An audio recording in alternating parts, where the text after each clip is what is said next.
Telugu cinema పరిశ్రమ తరఫున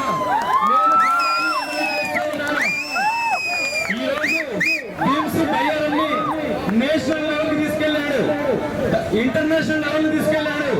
తన నోటి నుంచి ఒక్క పాట వస్తే ఆ పాట ప్రపంచం మొత్తం మారుమోగుతూ ఉంది. భీమ్స్ ఒక సినిమాలో పాడితే చాలు, ఒక పాట పాడితే చాలు, ఒక సినిమాకి చేస్తే చాలు అనే విధంగా సినిమా పరిశ్రమ మొత్తం ఎదురు చూస్తుందంటే అది దానికి కారణం ఈ బయ్యారా రక్తం,